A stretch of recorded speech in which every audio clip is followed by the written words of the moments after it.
오늘 예배 가운데 오신 여러분들을 사랑하고 축복합니다. 하나님께서 우리를 만져주시고 위로해 주시고 또 이 예배를 통하여서 한 주를 살아갈 수 있는 영의 양식을 주시기를 원합니다.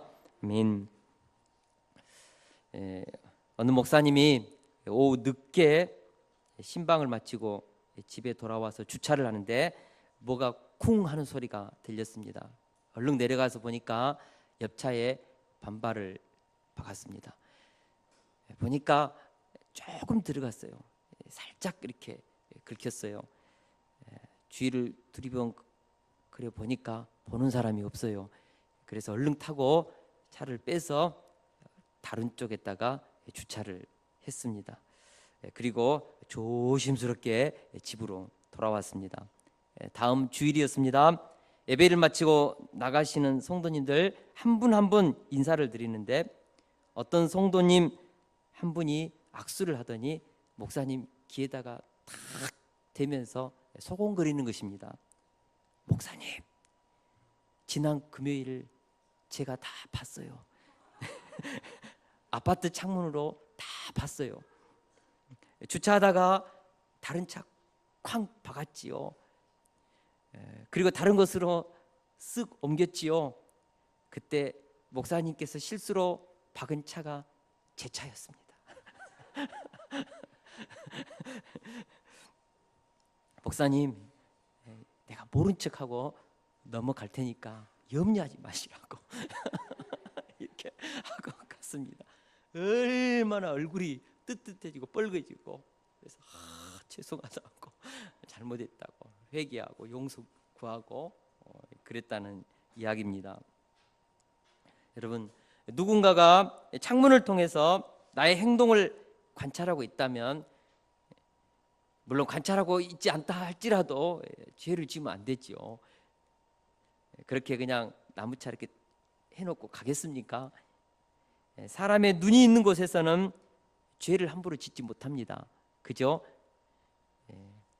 죄는 언제 발생하는 것입니까? 아무도 보는 사람이 없다고 여겨지는 곳에서 아주 은밀한 곳에서 저질러집니다. 그런데 우리는 사람의 눈을 무서워할 줄 알면서도 하나님의 눈을 무서워하지 않을 때가 너무나 많습니다. 하나님께서 나를 보고 계신다. 하나님께서 내가 하고 있는 말을 듣고 계신다. 이런 그리스도인들에게는 이런 의식이 있어야 합니다. 심지어는 나의 행동이나 말뿐만 아니라 내 중심까지도 샅샅이 들여다보고 계신다. 이런 의식이 있어야 합니다. 10길 물속은 알아도 한 길도 못 되는 사람의 마음속은 알 수 없다는 속담이 있습니다. 사람의 마음을 안다는 것이 얼마나 어렵습니까? 여러분, 사람의 마음을 안다는 것이 얼마나 어려워요. 그래서 우리는 외적인 모습은 신경을 써도 남들이 들여다보는 이 마음을 이렇게 신경을 쓰지는 못합니다. 오늘 예배 오실 때 여러분 거울 몇 분 보셨어요? 막 머리도 빗고 저도 드라이기로 막 여기로 넘기고 명절 때 했더니 우리 여동생이 오빠 그만 좀 넘겨 그러더라고요. 자꾸 이렇게 보고 옷 매무새 보고. 그런데 예배드리러 오면서 여러분 우리 마음의 중심을 한번 깊이 있게 들여다보면서 내 마음을 하나님 앞에서 꾸미고 다시 한번 정돈하고 정말 하나님 앞에서 그렇게 오신 분이 있습니까? 우리 성도들은 아마 대부분 다 그랬을 거예요. 중요한 것은 사람들은 외모는 신경을 써도 남들이 들여다볼 수 없는 마음의 중심까지는 꾸미지 않는다는 것입니다. 마음 깊은 곳을 두렵고 떨림으로 관리하고 꾸미고 가꾸는 사람이 얼마쯤 될까? 중요한 것은 하나님은 우리의 마음 깊은 곳까지도 샅샅이 들여다보고 계시다는 것입니다. 사무엘상 16장 7절에 보니까 용모와 심장만 보는 사무엘을 향하여 하나님께서 말씀하셨습니다. 그의 용모와 키를 보지 말라. 내가 이미 그를 버렸노라. 내가 보는 것은 사람과 같지 아니하니 사람은 외모를 보거니와 나 여호와는 중심을 보느니라. 여러분, 사람은 외모를 보거니와 나 여호와는 중심을 보느니라. 이 말씀 앞에요 우리가 깜짝 깨어나야 합니다. 할렐루야. 저는 오늘 본문 말씀을 통하여서 우리 중심 깊은 곳을 들여다보시면서 우리의 인생길을 인도하시는 하나님에 대해서 나누고자 합니다. 하나님은 우리의 중심이 선하고 우리의 일하는 동기가 선하면 아무리 힘든 과정과 아픔이 있어도 결과적으로는 합력하여 선을 만들어 가십니다. 그러나 아무리 겉보기에는 선하고 아름답게 옳게 보여도 그 중심이 타락하여 악한 동기로 시작했다면 하나님은 그 사람의 인생의 열매를 거두어 가십니다. 사람들은 속일 수 있어도 하나님은 속일 수 없습니다. 하나님은 잘못된 중심으로 일하는 사람들을 받지 않으십니다. 우리는 예수님은 이것에 대해서 말씀하셨습니다. 그들의 열매로 그들을 알지니 가시나무에서 포도를 또는 엉겅퀴에서 무화과를 따겠느냐. 이와 같이 좋은 나무마다 아름다운 열매를 맺고 못된 나무가 나쁜 열매를 맺나니. 여러분, 좋은 나무가 좋은 열매, 못된 나무는 못된 열매를 맺습니다. 이게 자연의 법칙이고 영적인 법칙인 것입니다. 우리 36절을 같이 한번 보겠습니다. 36절 말씀입니다. 시작. 며칠 후에 바울이 바나바더러 말하되 우리가 주의 말씀을 전한 각 성으로 다시 가서 형제들이 어떠한가 방문하자 하고, 며칠 후란 예루살렘 공회에서 결정한 그 결정을 가져왔던 유다와 실라가 안디옥 교회 성도들을 위로하고 떠나간 후 며칠 후를 말합니다. 안디옥 교회 안에 있었던 할례를 받아야 구원을 받는다, 이 변론 문제가 예루살렘 공회를 통하여서 오직 믿음으로만 구원을 받는다고 정리되었습니다. 이 일로 인해서 안디옥 교회 안에 이 변론과 다툼이 사라지고 이제 평화를 얻었습니다. 이때 바울의 마음 가운데 늘 있었던 그 마음의 짐, 늘 염려하고 걱정했던 한 가지 짐이 있었습니다. 그것이 무엇입니까? 1차 선교 여행을 통하여서 세워졌던 교회, 그리고 그때 주님께로 돌아왔던 그 양떼들의 얼굴이 늘 눈앞에 아른거립니다. 그들은 잘 있을까? 교회는 건강하게 세워져 있을까? 혹시라도 그들이 유혹받고 환난 속에서 무너져 있지는 않을까? 바울의 마음이 그 양떼들로 인하여서 늘 마음에 그런 근심이 있었습니다. 마치 시집 보낸 엄마의 마음과 같이 정말 제대로 살고는 있을까? 늘 그 근심하는 엄마의 마음처럼 바울 사도의 마음이 1차 선교 여행을 통해서 세워졌던 양떼들에게 있었다는 것입니다. 목양자는 늘 이런 마음이 있어야 합니다. 잠언서 27장 23절에 보니까 내 양떼의 형편을 부지런히 살피며 내 소떼에게 마음을 두라고 했습니다. 하나님께서 나에게 맡긴 양떼들이 내 가슴에 있어야 한다. 목양자의 가슴에 있어야 한다는 것입니다. 여러분, 목회자는 목양에 100%의 마음을 쏟아야 합니다. 부지런히 살피고 돌보고 먹여야 합니다. 이것이 선한 마음입니다. 하나님은 우리의 마음속에 품은 생각을 통하여서 일하십니다. 목회자의 마음이 양떼에 있지 않고 낚시하고 골프하고 아니면 먹고 마시는데 그냥 신경을 곤두쓰고 정치하는데 곤두쓴다면은 거기에 마음을 둔다면 하나님께서 그런 마음을 통하여서 일하시겠습니까? 여러분, 어떤 식당 주인이 있었습니다. 식당을 다 오픈했어요. 그리고 나서 이후부터 그 식당에 온 마음을 쓰는 것입니다. 손님이 오면은 어떤 음식을 좋아하는가, 평판은 어떤가, 혹시 종업원들이 좀 손님들이 잘하는가, 막 이런 것들을 곤두쓰고 관리하고 막 염려하고 손님들을 막 잘 대접하고 그랬어요. 식당이 나날이 막 부흥하고 성장하고 그랬습니다. 그래서 이제 여유가 생긴 거예요. 그래서 이제는 이제 종업원에게 맡기고 낚시도 하러 다니고 골프도 치러 다니고 자기 취미 생활을 즐깁니다. 종업원들이 그 주인 마음으로 그 돌보겠습니까? 반찬도 조금 수준이 낮아지고 친절도도 낮아지고 결국 어떻게 되겠습니까? 손님이 떨어지고 결국은 문 닫는 것입니다. 하나님이 우리에게 준 사명의 터에 우리의 마음을 둬야 합니다. 사업자는 사업을 하시는 분들은 사업터에 마음을 둬야 합니다. 부르심의 터에 우리의 마음을 둬야 한다고요. 두지 않고 헛곳에 두는 순간 그것은 피폐해지는 것입니다. 사랑하는 동역자 여러분, 생각이 곧 우리의 중심입니다. 생각이 곧 그 사람의 인생을 결정합니다. 그래서 생각을 잘 관리해야 한다. 의도적으로라도 여러분 생각을 경영하십시오. 그것이 곧 인생을 경영하는 것입니다. 저를 한번 따라서 하겠습니다. 생각을 경영하는 것이 인생을 경영하는 것이다. 바울 사도는 1차 선교 여행 때에 세웠던 교회와 전도했던 양떼들의 얼굴을 날마다 생각했습니다. 그리고 그들을 생각할 때마다 믿음으로 굳게 서 있기를 기도했습니다. 그러다가 마침내 그들을 다시 한번 만나야겠다고 결심하게 이릅니다. 이렇게 해서 2차 선교 여행이 시작되었습니다. 2차 선교 여행이 왜 시작되었는가? 내가 한번 유럽까지 복음을 전해야겠다 야심을 가지고 한 것이 아니라 단순하게 1차 선교 전도 여행을 통하여서 세워졌던 그 양떼들의 얼굴이 그립고 그들을 어떻게 한번 좀 돌볼까, 그 마음으로 시작했는데 성령께서 마게도냐까지 유럽을 문을 여시고 고린도까지 지경을 넓히시고 기적을 베푸시고 바울의 인생을 세계적인 인물로 키워냈다고요. 하나님은 우리의 선한 이 생각을 통하여서 상상할 수 없는 일들을 하신다는 것을 믿을 수 있기를 축원합니다. 무엇을 생각하느냐가 그 사람의 미래를 결정합니다.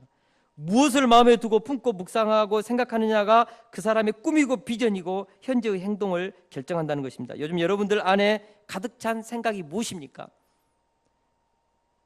제가 여러분들 머릿속에 들어갈 수 있다면, 그리고 내 생각을 오픈할 수 있다면, 그리고 오픈되어진다면 얼마나 많은 부끄러움들이 있을까요? 하나님은 우리의 생각을 들여다보고 계십니다. 우리의 생각의 수준을 알고 계십니다. 생각을 잘하기 위해서 여러분 요즘 어떤 노력을 하십니까? 생각이 우리 인생의 수준이라고 있고, 생각을 경영하는 것이 인생을 경영하는 것이라고 했습니다. 여러분 생각 함부로 막 이렇게 난다고 해서 함부로 생각하는 거 아닌 것입니다.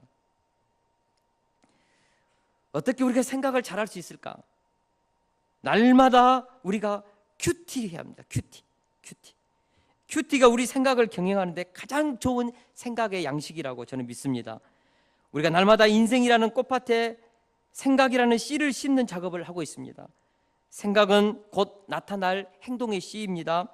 생각은 곧 탄생할 생명의 씨이고, 생각은 곧 창조될 우리의 미래의 씨입니다. 그러므로 생각을 잘해야 돼요. 좋은 생각을 해야 행복한 내일이 오는 것입니다. 가장 좋은 생각은 성경의 말씀으로부터 시작된다는 것입니다. 여러분, 우리들의 머릿속에는요 수많은 생각들이 있습니다. 기억으로 저장되어 있습니다. 과거 속에 자라오면서 받았던 상처들, 아픔들, 우리 눈으로 그냥 봤던 여러 가지 영상들, 과거의 숱한 경험들, 이런 것들이 머릿속에 다 이렇게 저장되어 있다가 불현듯이 어느 날 갑자기 마치 영화 필름을 돌리는 것처럼 우리 생각 속에 어떤 영상이 막 이렇게 스치고 어떤 음성이 막 들려요. 경험합니까? 여러분 그럴 때 어떻게 해야 합니까? 정말 우리의 마음을 우울하게 하고 어둡게 하고 상처받고 고통스러운 생각들은, 예를 들어 그런 영상이 스치면 어떻게 해야 됩니까? TV를 끄듯이 꺼버려야 됩니다. 우리의 마음에 정말 과거에 우리 마음속에 깊이 각인되었던 상처들, 저주의 말들, 아픔들, 이런 것들이 예를 들어서 내 귀에 이렇게 마음속으로부터 들려온다면 어떻게 해야 됩니까? 그 소리를 못 들리도록 귀를 막아야죠. 마음의 귀를 막아야지요. 여러분, 우리에게 잘못된 영상, 잘못된 아픔의 어떤 그런 소리들이 들릴 때 어떻게 하는 것이 좋을까요? 저는 찬양보다 더 좋은 것은 없다고 봅니다. 내 영혼이 은총 입어 중한 죄 짐 벗고 보니 슬픔 많은 이 세상도 천국으로 화도다. 할렐루야 찬양하세. 내 모든 죄 사함 받고 주 예수와 동행하니 그 어디나 하늘나라. 찬양을 하면 이 가사가 우리의 기도 제목이 되고 찬양 속에 그려지는 하나님을 향하는 그런 아름다운 거룩한 영상을 우리가 갖는 것입니다. 혹시라도 우리의 생각 속에서 정말 우리의 마음을 우울하게 하고 눌리게 하고 그런 것들이 이렇게 여러분 영상 속에서 소리가 들리면요, 찬양을 통하여서 하나님을 향하는 거룩한 마음을 회복할 수 있기를 원합니다.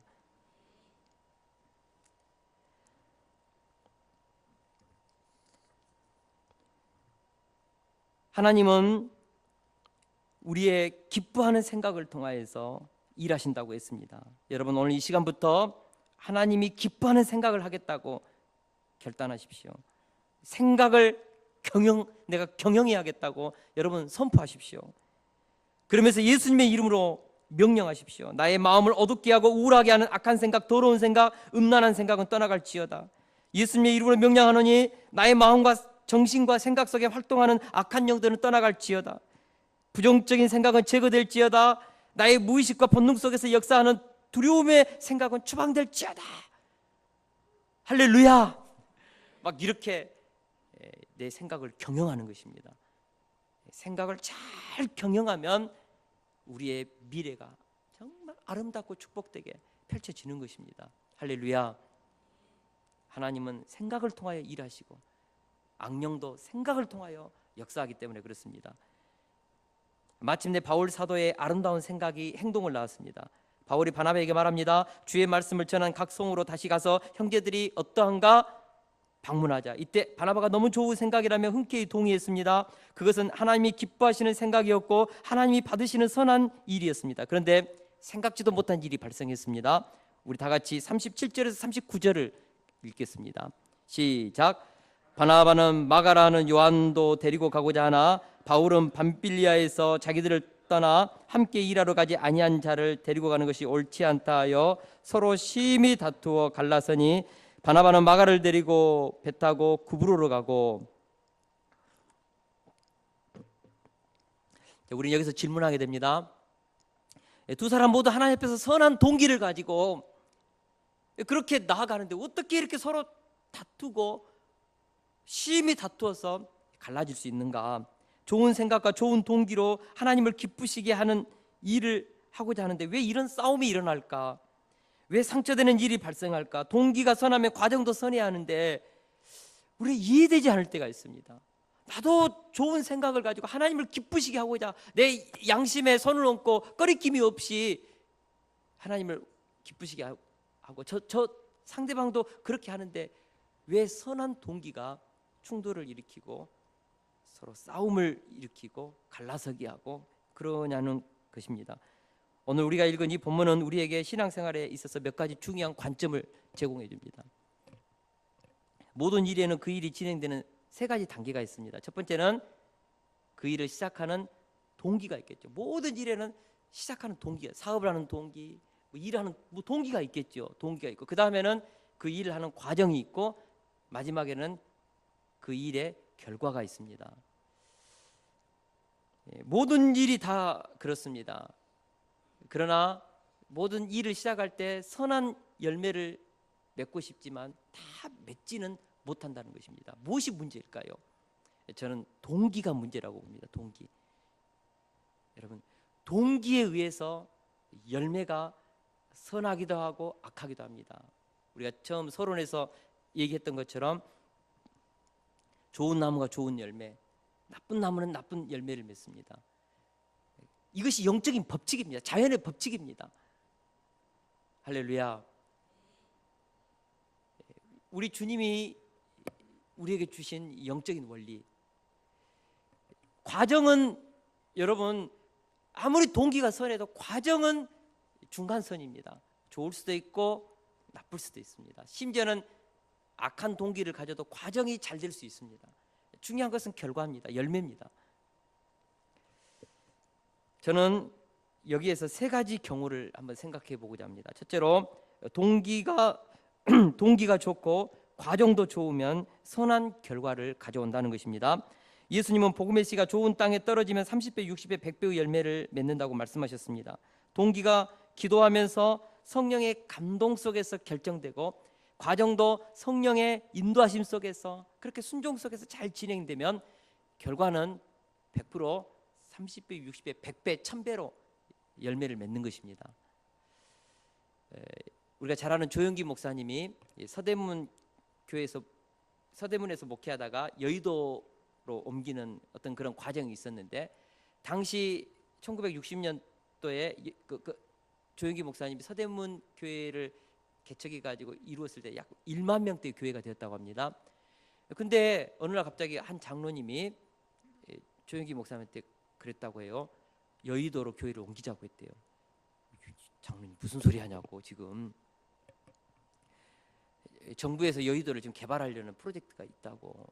그래도 조 목사님은 그 무슨 모래벌판에 교회를 세워서 뭐 하겠냐고, 전혀 듣지도 않고 신용도 안 했대요.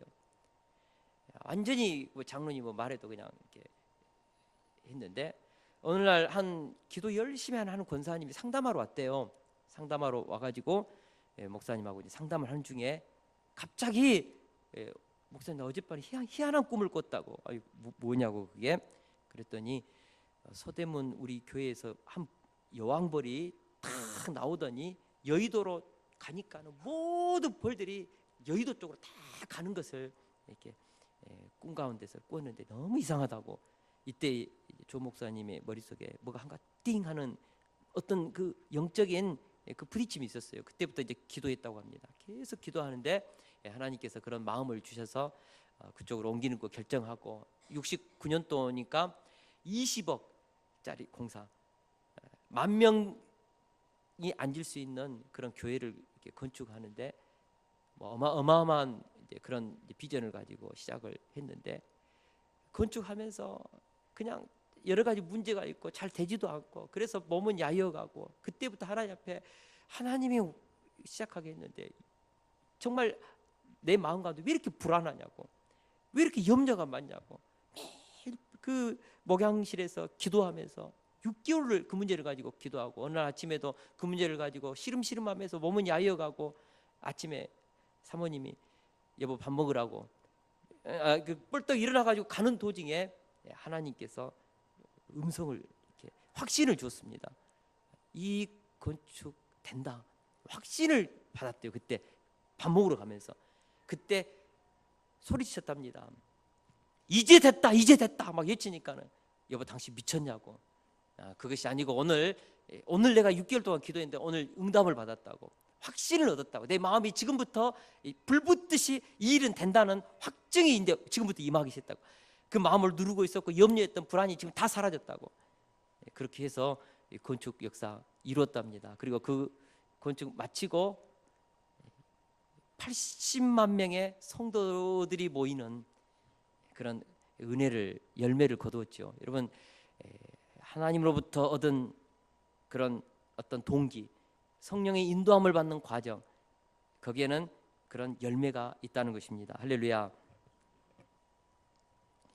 그러므로 우리가 항상 깊이 있게 생각해야 되는 것은 동기가 선해야 합니다. 인간적인 야심이나 욕심이나 탐욕이 개입되면 하나님은 그것을 정확하게 집어내십니다. 아무리 동기를 선하게 포장해도 하나님은 아십니다. 속일 수 없습니다.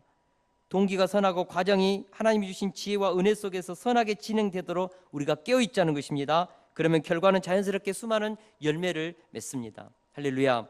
자, 둘째, 동기가 선하면 과정이 아무리 험악하고 비뚤어질지라도 결과는 합력하여 선을 이루어 주신다는 것입니다. 두 번째 경우가 오늘 본문에 나오는 바울과 바나바의 다툼과 분열 사건입니다. 많은 사람들이 질문합니다. 어떻게 바울과 바나바 같은 훌륭한 믿음의 사람, 사도들, 성숙한 사람이 이 문제로 싸우고 다투고 그러다가 갈라설 수 있냐고 비방할 수 있지요. 그러나 그것은 인간의 연약한 본성을 몰라서 하는 질문입니다. 우리는 연약합니다. 나약합니다. 인간의 특징이 무엇입니까? 부분밖에 보지 못하지 않습니까? 그래서 이 사람 이쪽도 부분을 보고 얘기하고 저쪽도 부분을 보고 얘기하고, 동기는 선하지만 부분밖에 못 보니까 서로 어떨 때는 조율이 안 되고 부딪히고 그것 때문에 불협화음을 일으키고 갈라서고 그렇게 상처 주면서 할 수 있다는 것입니다.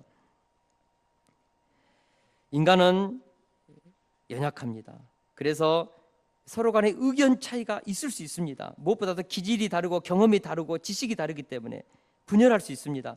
그러나 동기가 선하고 하나님을 향한 아름다운 마음과 충성된 열심을 가지고 그랬다면 그것이 꼭 악을 유발하는 것은 아닙니다. 여러분, 동기가 선하면 열매는 하나님이 선하게 맺어 주신다는 것을 우리가 믿어야 합니다. 바울과 바나바가 왜 싸웠을까? 여러분 생각해 봐야 합니다. 사실 바나바는 기질상 바울과 굉장한 차이가 있습니다. 바나바는 점액질입니다. 다시 말하면 이래도 흥 저래도 흥 하면서 마음이 굉장히 넓어요. 어떤 사람도 품고 수용하고 그럴 수 있는 기질상 그런 내면성이 된다고요. 반면에 바울은 담즙질입니다. 한번 공과사가 분명하고 명확하고 자를 것은 자르고 한번 눈에 벗어나면 아니에요. 그것은 남들이 뭐라 해도 점액질이 아무리 받아들여도 나는 아니에요.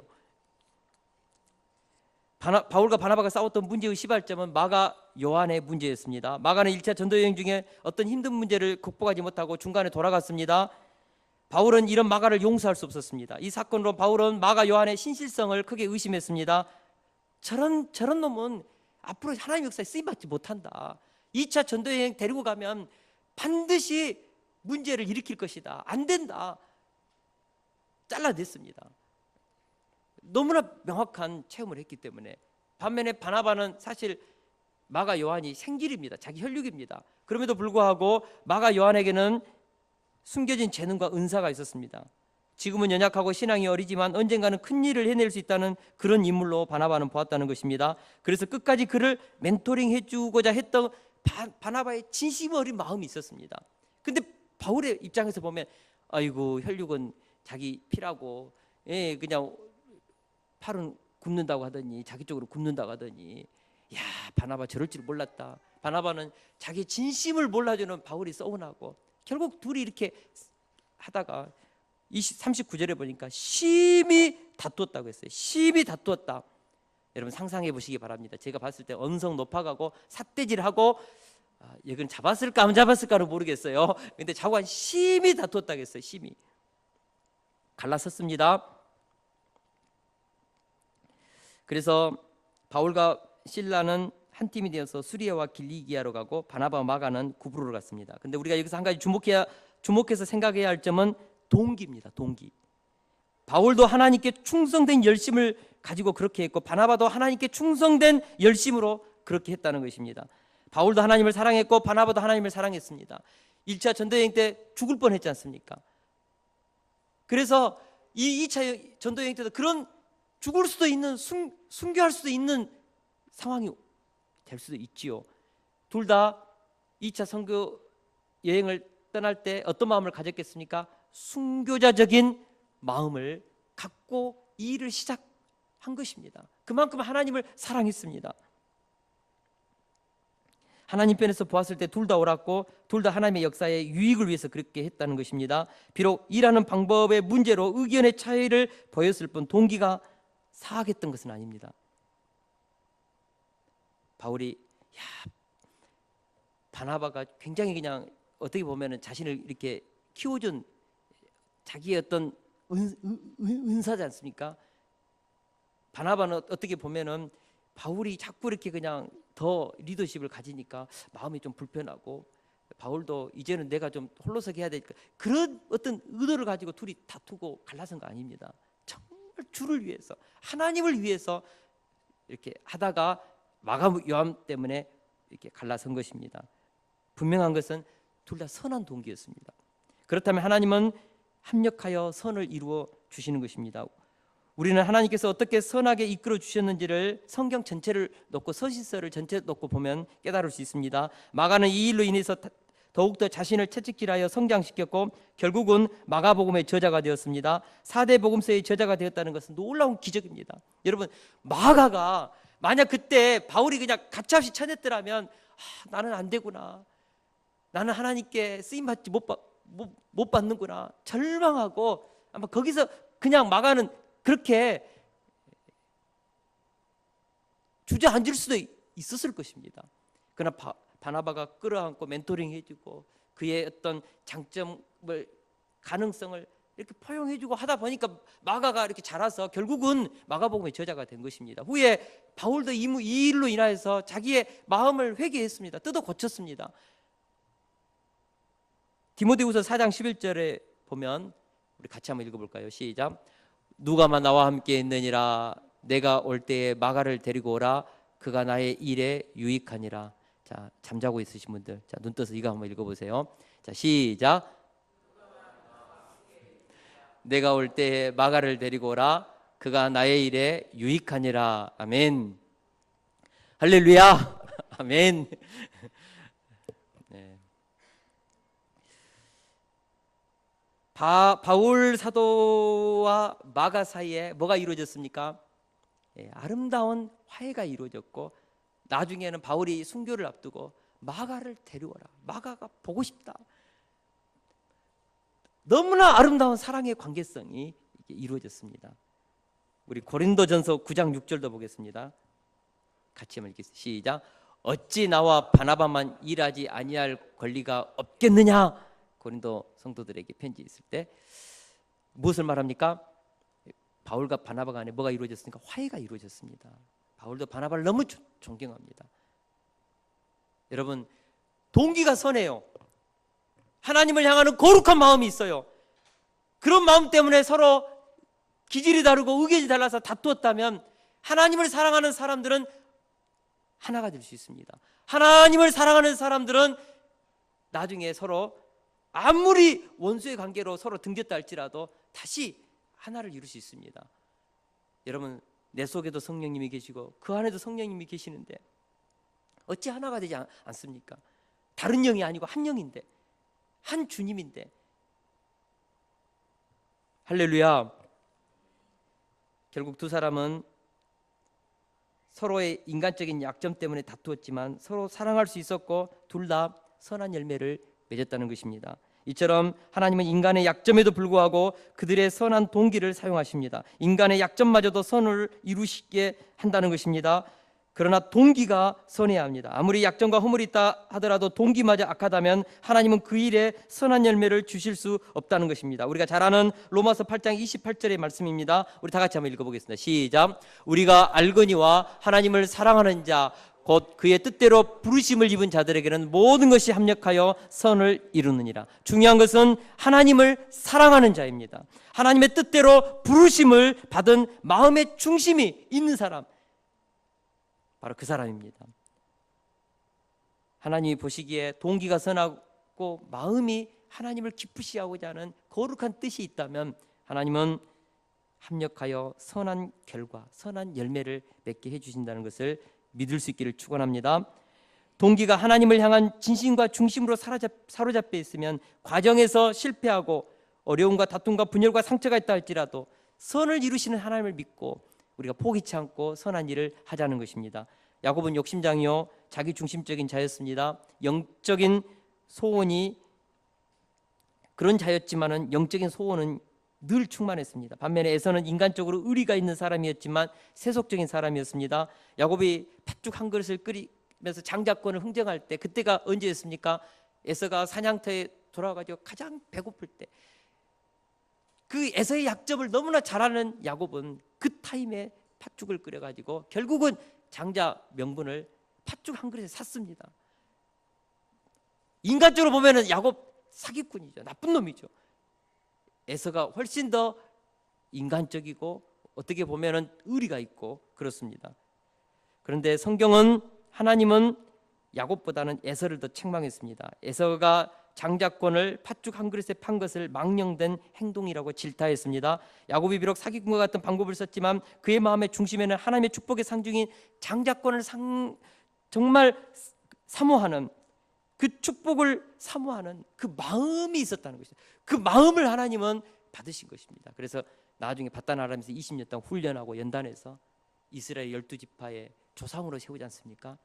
여러분, 우리 마음 가운데 뭐가 중요합니까? 선한 동기, 하나님을 기쁘시하고자 하는 그 선한 동기가 너무너무 중요합니다. 이것만 우리가 분명하게 먼저 하나님 앞에 서 있으면 하나님 우리를 올바르게 인도하십니다. 그러나 아무리 사람들이 봐도 괜찮아도 그것이 동기가 잘못되면 하나님은 선한 열매를 주시지 않습니다. 셋째로, 동기가 악하면 과정이 아무리 좋아도 결과는 악하다는 것입니다.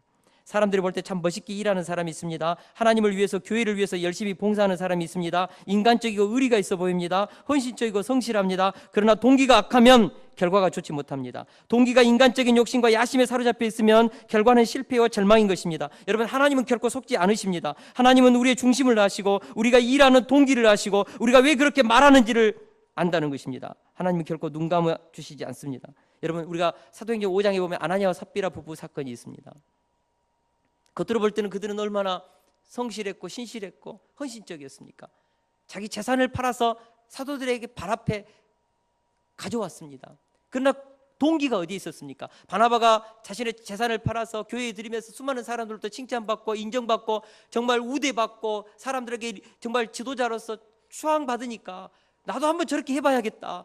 하나님을 기쁘시게 한 것이 아니라 바나바와 같은 그런 칭찬, 인정 나도 한번 얻어야겠다. 잘못된 동기로 헌금을 하려고 했습니다. 그래서 재산을 팔았습니다. 밭을 팔았어요. 근데 막상 하나님께 드리려고 하니까 아까운 거예요. 그래서 얼마나 일부는 숨기고 갖다 드리면서 하나님 이거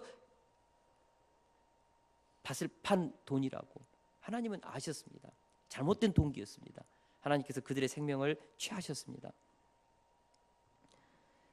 사랑하는 동역자 여러분, 사람들은 아나니아와 삽비라 부부를 훌륭하게 생각했고 칭찬하고 존경했을지 모르나 하나님은 그들의 중심을 보시고 그들을 하나님의 그 순결한 공동체를 파괴하는 악령의 통로로 보고 그들을 제거하셨습니다.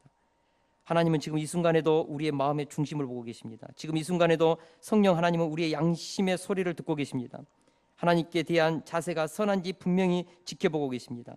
하나님은 사울의 중심이 비뚤어졌을 때 가차없이 왕의 자리에서 내려오게 했습니다. 진실되지 못하고 자신의 죄를 변명하고 다른 사람을 탓하고 회개하지 않을 때에 그를 더 이상 이스라엘의 주권자로 사용하지 않으셨다는 것입니다. 반면에 어리고 부족하고 중심이 분명한 소년 다윗을 이스라엘의 새로운 지도자로 하나님이 세워서 사용하셨습니다. 그렇습니다. 도덕과 윤리적으로 사울과 다윗을 놓고 보면 둘이 엇비슷한 수준이 그 수준이에요.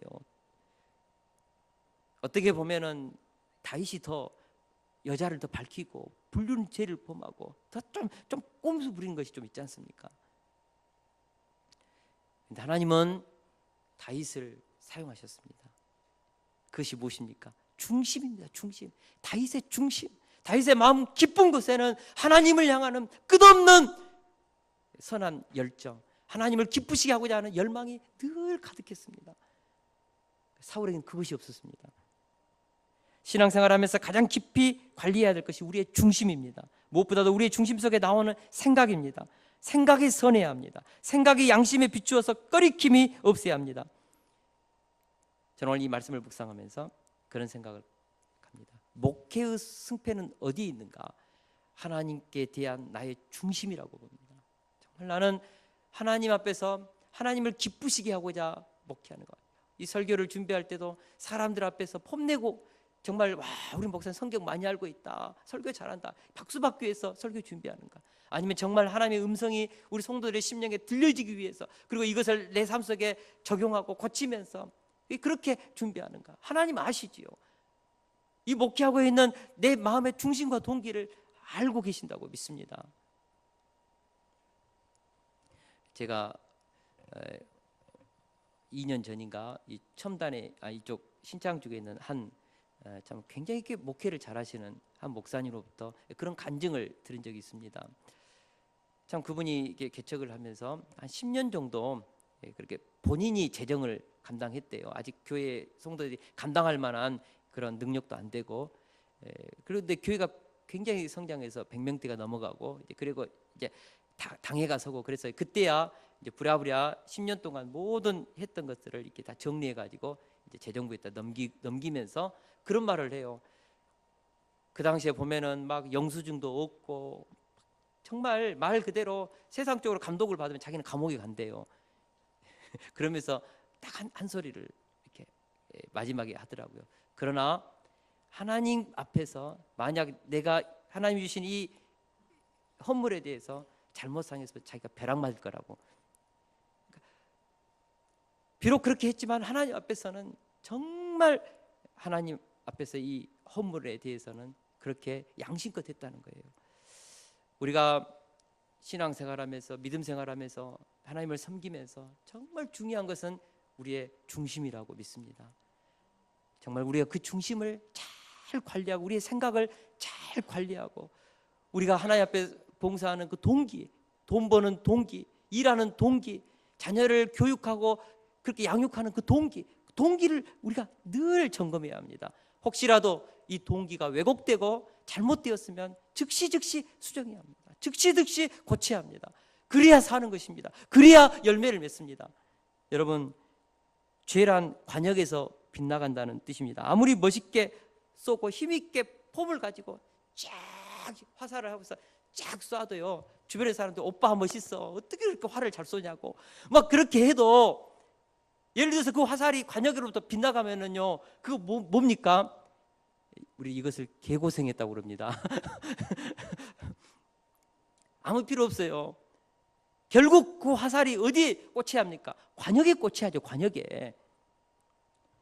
하나님이 원하시고 기뻐하시는 관역에 내 삶의 결과를 꽂히도록 하는 것, 그것이 무엇입니까? 동기입니다. 동기. 그 동기가 올바로 서 있으면 때로는 과정이야 막 그냥 흔들지 모르지만 하나님이 관역에 꽂히게 합니다. 그러나 처음부터 동기가 이렇게 잘못 조준되어 있으면요, 아무리 본인이 막 시위를 떠난 것을 이렇게 하려고 해도 이렇게 빗나가지요. 동기를 점검해야 합니다. 할렐루야. 우리 옆사람에게 우리 인사합시다. 동기를 점검합시다. 우리 찬양하고 같이 기도하는 시간 갖겠습니다.